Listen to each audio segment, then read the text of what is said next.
今天我们要完成一项不可能的任务，尝试用语言去真正触摸那个曾经震撼了整个世界的庞大帝国，去理解那位站在帝国之巅的缔造者成吉思汗。我们将看到一个男孩如何在绝境中挣扎，一位领袖如何用铁与血重铸一个民族，以及一台战争机器如何以前所未有的方式将世界版图彻底改写。这不仅仅是一个征服者的故事，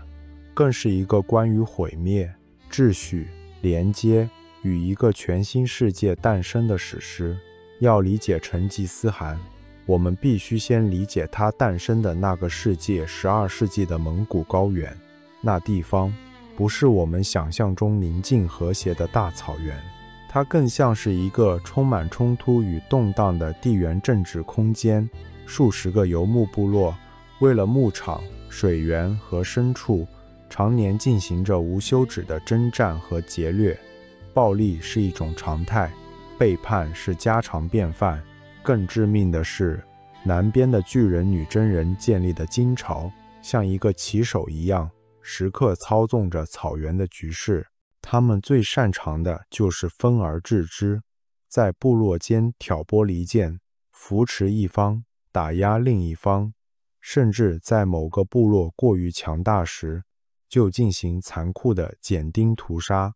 他们最不愿看到的就是一个统一的草原强权出现。就在这样一个内部纷争不断、外部强敌环伺的严酷环境中，大约1162年，一个名叫铁木真的男孩在沃难河源头附近诞生了。关于他的早年，史料稀少，却充满了传奇色彩。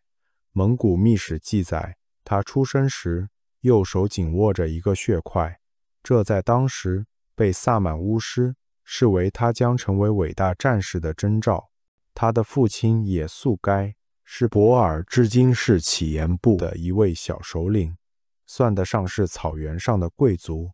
按照正常的剧本，铁木真会继承父亲的地位，过着安稳的生活。然而，在他9岁那年，命运的剧本被彻底撕碎了。也速该在为他定下与红吉拉部女孩博尔铁的婚事后，返回途中路过世仇塔塔尔部的营地。出于草原的待客传统，他接受了款待，却被人在食物中下毒。回到家后不治身亡。父亲的死是他人生的第一个重大转折点。也速该一死，他所属的部众就像躲避瘟疫一样，抛弃了他的母亲赫额伦和7个孩子。理由很现实，没人愿意供养一个孤儿寡母的家庭。那一刻，铁木真从一个小小的贵族瞬间跌落到了社会的最底层。他们一家人被赶到草原的边缘，靠捕鱼、挖掘草根、猎食土拨鼠为生。贫困和饥饿是每天的必修课。正是在这段时间，一件深刻影响他性格的事件发生了。为了争夺一条鱼和家庭的主导权，他与弟弟何萨尔联手，射杀了自己的异母兄长别克铁儿。这显示了他冷酷决绝的一面，也表明了他从小就意识到，在生存面前，任何潜在的挑战都必须被无情地铲除。苦难没有放过铁木真。不久之后，曾经抛弃他们的太赤乌部害怕他们复仇，又回来将铁木真抓走，给他戴上木枷，让他沦为奴隶。这可能是他一生中最屈辱的时刻。但在一个夜晚，他利用看守的疏忽，带着木枷成功逃脱，藏在河边的芦苇丛里，完成了从受害者到主宰自己命运的转变。我们必须明白，他青年时期所经历的这一切，父亲被毒杀，亲族背叛，饥饿、贫困，沦为奴隶，都化为了他日后政治哲学的基石。他看透了以血缘为基础的传统部落联盟体系是多么的不可靠。他后来的每一项激进改革，无论是废除世袭贵族、还是打散被征服的部落，都可以看作是对他青年时期所受创伤的直接反动。他要建立一个全新的秩序，这个秩序的基础不再是血缘，而是对一个中央集权的、任人唯忠的权威，也就是对他本人的绝对服从。重获自由的铁木真开始了他重返草原政治舞台的艰难历程。他一无所有，但他有头脑和决心。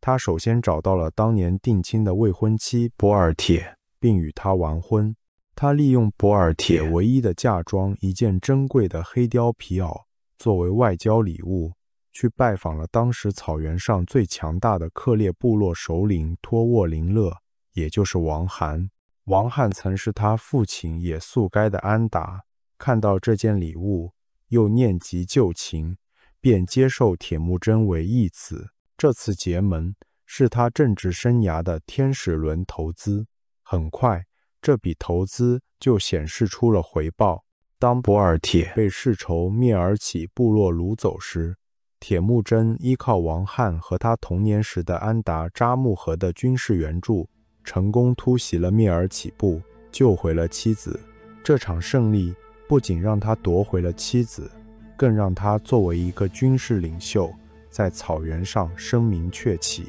然而，他与扎木合的友谊并未持久。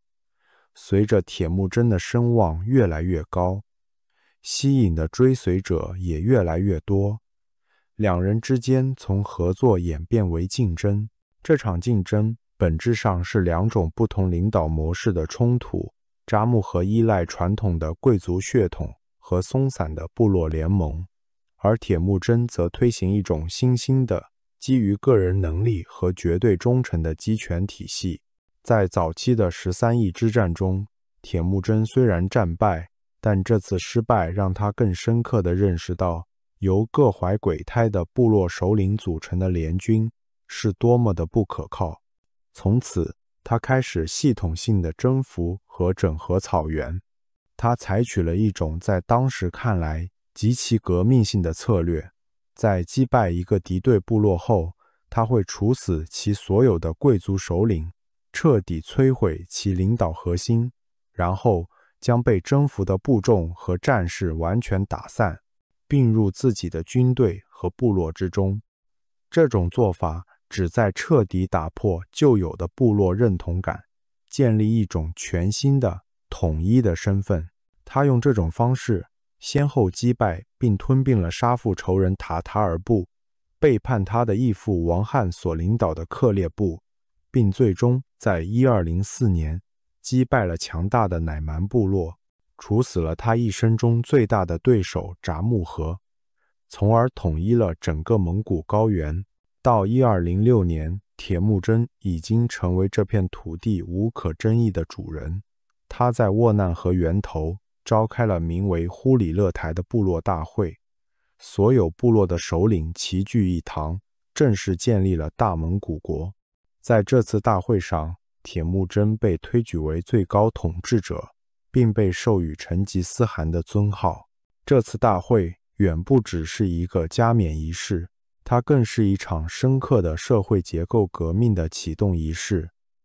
成吉思汗在此颁布了一系列根本性的改革措施，这些措施成为他未来帝国的基础。首要的是废除所有以血缘为基础的世袭贵族头衔，以削弱传统部落势力，防止内战重演。其次，他正式下令以维吾尔字母为基础，创制蒙古自己的文字。他清醒地认识到，一个庞大的帝国不能只靠口头命令来管理，文字是建立持久官僚体系的先决条件。再次，他创立了统一的法律体系，即大札撒，这是一套不成文的宪法。它的核心原则包括对大汉的绝对忠诚，严禁盗窃和通奸，保护私有财产。它还包含一些极具特色的条款，比如源于对自然的敬畏，而禁止在流水中洗涤衣物，以及贵族在被处死时不能流血，通常用毛毯包裹后折断脊椎。大扎萨为这个庞大而多元的社会提供了一个统一的法律基础，将所有人都置于大汗的权威之下。最后也是最核心的改革，是将整个社会按照军事化的十进制原则进行重组，所有健全男子都被编入10户、100户、1000户和10000户等军事单位。这项改革通过将被征服部落的战士强制性地分散到不同的单位中，彻底打破了旧有的部落和氏族联系，用对军事指挥链和对大汗本人的绝对忠诚，取代了传统的血缘忠诚。一个人的身份从此不再是塔塔尔人或克烈人，而是大蒙古国某个特定1000户中的一名士兵。这项改革是如此的成功，以至于后来蒙古帝国分裂时，也从未沿着1206年之前的旧部落界限分裂。成吉思汗用这套制度，真正意义上地杀死了旧的部落，创造了一个全新的蒙古民族认同。而这个以战争为生存常态的军事化国家，从它诞生的那一刻起，就注定了它的能量必须向外释放。那么，这支由成吉思汗亲手打造的军队究竟强在哪里？首先是无与伦比的骑兵和弓箭技艺。蒙古士兵自幼在马背上长大，是天生的骑手。他们骑乘的蒙古马是耐力极强、适应性极佳的生物武器，能够在恶劣环境下刨开积雪，寻找草料，自给自足。士兵们使用的是威力强大的复合弓，由木材、受精和角片复合而成，其射程和穿透力远超同时代的欧洲长弓。高度的机动性与远程毁灭性火力的结合，使他们在开阔地上拥有压倒性优势。其次是源于狩猎的精妙战术，蒙古人将他们传统的草原围猎战术巧妙地应用于战争。想象一下，成千上万的骑手形成一个巨大的包围圈，在数周甚至数月的时间里逐渐收缩，将包围圈里所有的野兽都驱赶到预定地点，无一逃脱。在战场上，他们就用同样的方式来包围和歼灭敌人。他们标志性的战术包括佯装败退，以引诱敌人进入埋伏圈，快速的侧翼包抄，以及出其不意的突袭。通过旗帜、号角和传令兵组成的复杂通讯系统，他们能够在广阔的战场上进行高度协调的复杂机动。再者是革命性的后勤系统。与依赖冗长补给线的传统军队不同，蒙古军队几乎没有辎重部队，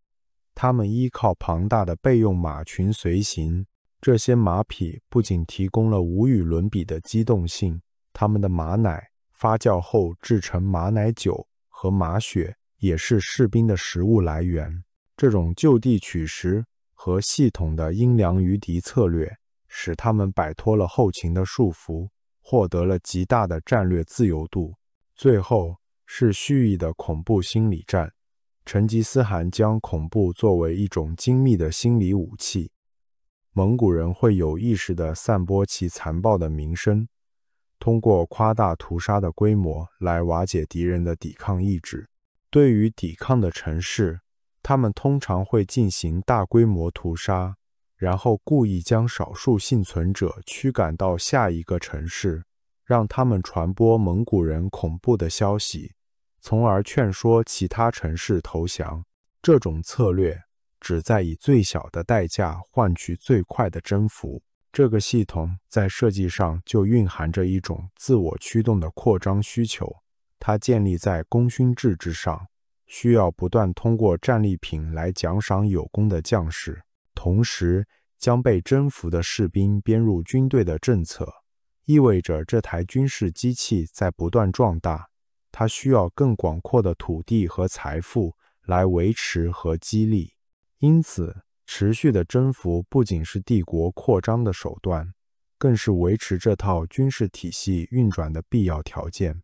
战争才是其赖以生存的引擎和燃料。1206年之后，这台完美的战争机器正式启动，它的第一个目标指向了南方。第一站是党项人建立的西夏王国。从1205年起，蒙古人就对西夏进行了一系列试探性攻击，最终在1209年发动了大规模入侵。这场战争成为了蒙古军队学习攻城战的试验场。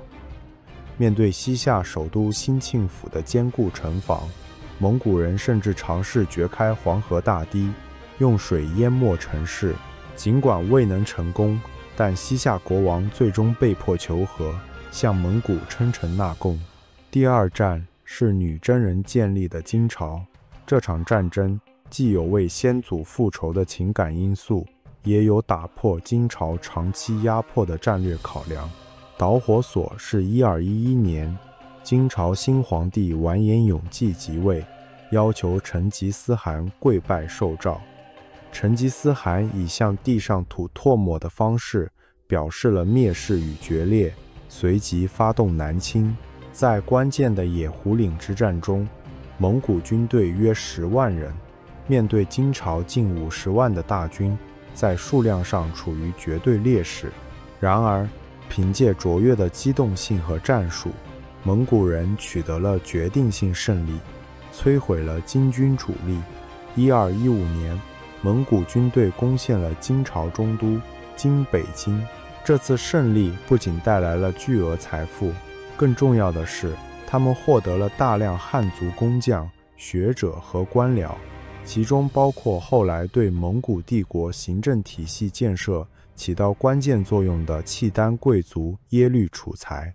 第三站是遥远的中亚花剌子模帝国。这场战争的起因极具戏剧性。成吉思汗最初希望与这个控制着中亚大部分地区的强大伊斯兰帝国建立平等的贸易关系。然而，1218年，一支由数百名商人组成的蒙古商队在花剌子模边境城市额达拉被当地总督因贪婪而诬陷为间谍，全部杀害，货物也被侵吞。成吉思汗强忍怒火，派遣3名使者前去交涉，要求惩办凶手。但花剌子模沙摩诃末不仅拒绝，还下令杀害了蒙古正使，并剃光了2名副使的胡须，将他们羞辱驱逐。这一行为严重触犯了蒙古人视为神圣的使者豁免权，彻底激怒了成吉思汗。他登上布尔罕山，向长生天祈祷，誓言复仇。一场毁灭性的战争由此引发。1219年，成吉思汗亲率约15万大军，兵分4路，对花剌子模发动了一场精心策划的前行攻势。这次西征是蒙古军事战略的杰作。成吉思汗亲率一支精锐部队，穿越了被当时所有人认为无法逾越的克孜勒库姆沙漠，行程数百公里，出其不意地出现在花剌子模重镇布哈拉的后方，彻底打乱了其全盘防御部署。在接下来的2年里，蒙古军队系统性地摧毁了中亚的繁华城市，布哈拉、撒马尔罕、玉龙节赤等丝绸之路上的明珠相继陷落。凡是进行激烈抵抗的城市，其居民几乎都被屠杀殆尽，城市被夷为平地，对中亚的文明造成了永久性的破坏。在主力部队追击花剌子模、沙摩诃末的同时，成吉思汗派遣手下大将哲别和速不台，率领一支约2万人的骑兵部队，进行了一次史诗般的远征。这支部队一路向西，横扫高加索地区，击败了格鲁吉亚和钦察人的联军，深入到沃罗斯、基辅罗斯的南部草原。在加勒加河之战中，用佯退战术大败沃罗斯诸公国的8万联军，然后绕过里海返回，与主力会合。这次长达2年的大侦察，行程上万里，为蒙古日后征服欧洲提供了宝贵的情报和经验。成吉思汗不仅是伟大的征服者，也是一位富有远见的帝国缔造者。在征服的同时，他也在构建一个能够长久运转的帝国。他建立了一套名为战赤的驿站系统，这个系统最初为军事和官方通讯服务，由一系列驿站组成，备有马匹、食物和住宿。它很快也向持有官方凭证牌子的商人开放。战赤系统极大地提高了长途旅行的速度和安全性，成为连接帝国各地的高速公路，对促进贸易起到了至关重要的作用。它推行了积极的重商政策，这与传统中国社会重农抑商的观念形成鲜明对比。蒙古统治者提升了商人的社会地位，为他们提供贷款和税收减免。他们还创立了呼币制度，即皇室成员按份从帝国各地获得实物形式的战利品和税收。这些皇室成员会将分得的香料、丝绸等物品通过商人出售，从而创造了持续的商品流通。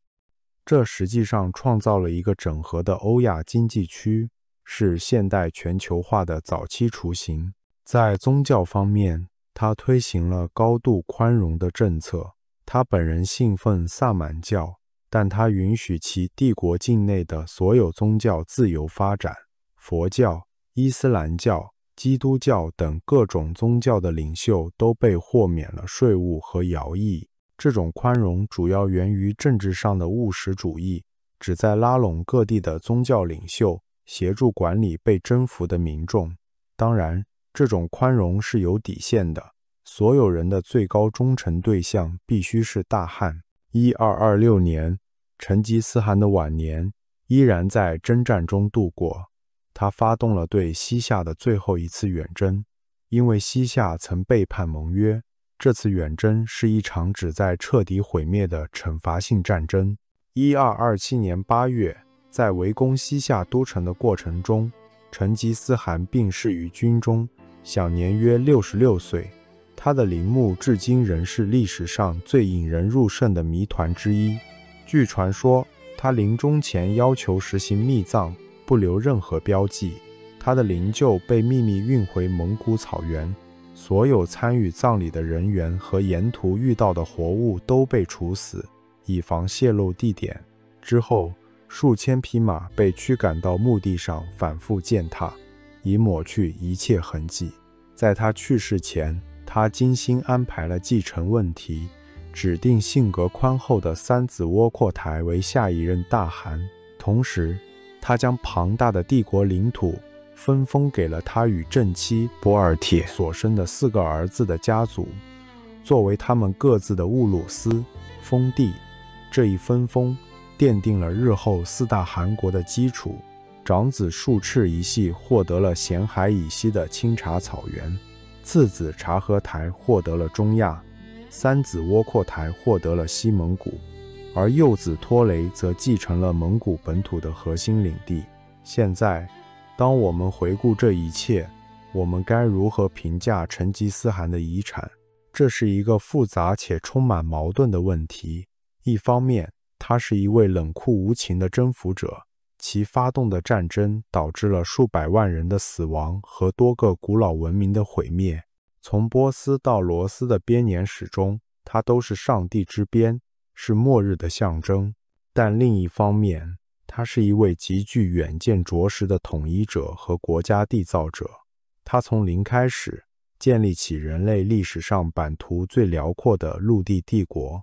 他用武力打破了欧亚大陆各文明之间长期的隔绝状态，创造了一个前所未有的统一体系。在他一手缔造的蒙古治下的和平时期，商品、技术如火药、指南针、印刷术、思想、文化乃至疾病，后来的黑死病也沿着这些路线传播，在东西方之间进行了空前规模的交流，从根本上改变了世界历史的走向。他并非传统意义上的野蛮人，而是一位从最卑微的起点崛起，凭借其军事天才和政治远见，彻底重塑了世界政治、经济和文化版图的战略家。无论好坏，他所带来的巨大冲击，至今仍在现代世界中留有深远的回响。